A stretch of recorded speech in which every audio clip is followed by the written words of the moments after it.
Good day mga ka-idol, update tayo sa PEB standing as of April 15. Number 1 pa rin ang SMB, 5 win and 0 loss. Number 2, NLEX Warriors, 5 win and 2 losses. Samantala ang number 3, Barangay Ginebra San Miguel, 5 win and 3 losses. Number 4, Magnolia Pambansang Manok, 3 win and 2 losses. Number 5, Northport Batangpier, 4 win and 3 losses. Number 6, Tropang Giga, 4 win and 3 losses. Number 7, Rain or Shine Elasto Painters, 4 win and 4 losses. Number 8, ang Terra Perma Jeep, 4 win and 5 losses. Number 9, Blackwater Bossing, 3 win and 4 losses. Meralco Bolts, number 10, 3 win and 4 losses. Number 11 ay ang Phoenix Fuel Masters, 2 win and 5 losses. At ang number 12 ay ang Converge Fiber Xers na 0 win and 7 losses. Inaasahan na magbabago pa ito sa mga susunod na araw.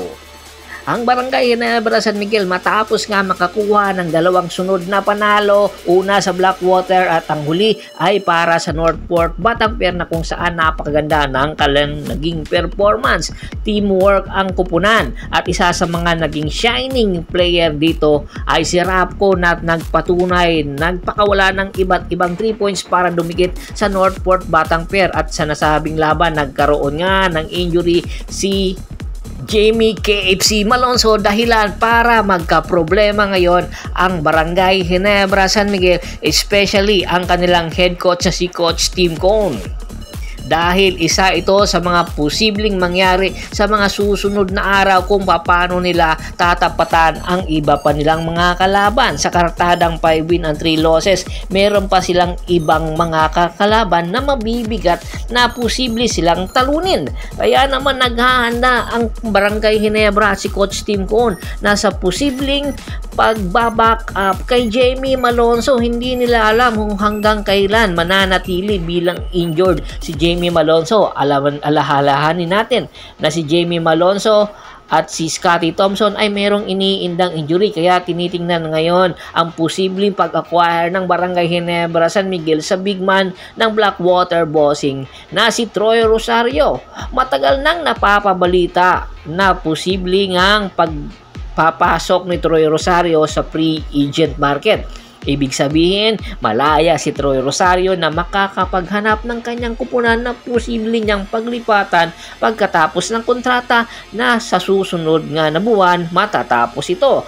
Pwede itong i-buyout ng Barangay Ginebra San Miguel or pwede rin itong i-alok ng Blackwater Bossing sa Barangay Ginebra San Miguel kapalit ng mga players or ng mga future picks. Kaya naman pinag-iisipan na nga ng Barangay Ginebra kung sa papaano nilang paraan makukuha si Troy Rosario. Alam naman po natin na ang Blackwater Bossing ay isa ito sa mga farm team ng MVP Group, kaya di katakataka na mahihirapan talaga ang Barangay Ginebra kung sakaling kunin nga nila si Troy Rosario. Pero kung sakaling man makuha ng Barangay Ginebra si Troy Rosario, malaking tulong ito sa Barangay Ginebra San Miguel. Sa lineup nila nangangailangan ng isang big man na meron outside shooting at shot blocking ability na pupuno sa pagkawala ni Jamie KFC Malonzo. At isa pa sa mga posibleng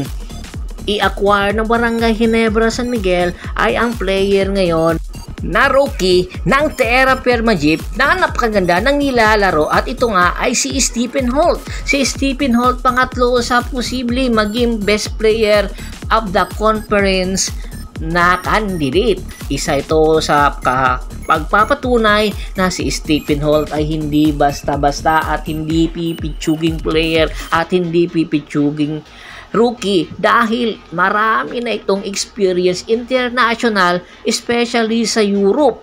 Kung sakali man kunin ito ng Barangay Ginebra San Miguel, ay malaki ang maitutulong nito, especially sa guard rotation ngayon ng Barangay Ginebra San Miguel na naghihingalo. Kinakailangan din ni Coach Tim Cone ang serbisyo nga ni Stephen Holt na napapabalita nga bago pa sana ito magpa-drop ay kukunin na ang rights nito ng Barangay Ginebra dahil nga sa experience nito.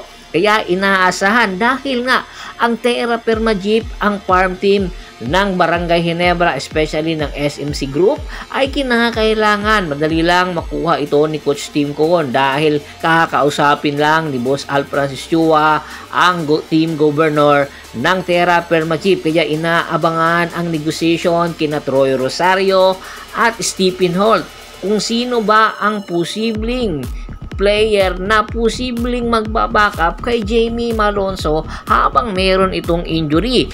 Isa sa mga player na ito na tinutukoy natin kung sakaling makuha man ng Barangay Ginebra ay malaking addition at tulong para makapasok ang Barangay Ginebra sa playoffs, especially ang kampyonato na gusto ngang kunin ng Barangay Ginebra at ang Grand Slam. Ano sa tingin nyo? Sa dalawang player na tinutukoy natin, sino ang malaking posibilidad na makukuha ng Barangay Ginebra at ni Coach Tim Con? Komento na sa baba ng video at pag-usapan natin yan. Once again, this is Percival Monteron at your service. Don't forget to subscribe my sports channel at don't forget to click the notification bell button para nga maging updated palagi sa kwentuhan. At bago pa man natin tapusin ang ating kwentuhan, shoutout muna tayo sa ating mga solid na followers na laging sumusuporta sa atin. Kay Sir Ricky Lanza ng Ricky Rider TV ng Tansa Cavite, Kagawad Kat sa Kinudukusin ng Hagonoy Bulacan, John David Gulapa, Ronald Bersubidad, Anthony Lakialon at sa Lakialon family, marami pong salamat sa walang sawa niyong pagsuporta. Pakibisita na rin po ng Facebook page ko, pakilike, pakipalo, pakishare na rin po sa YouTube channel ko. Hanggang sa muling kwentuhan, maraming salamat po.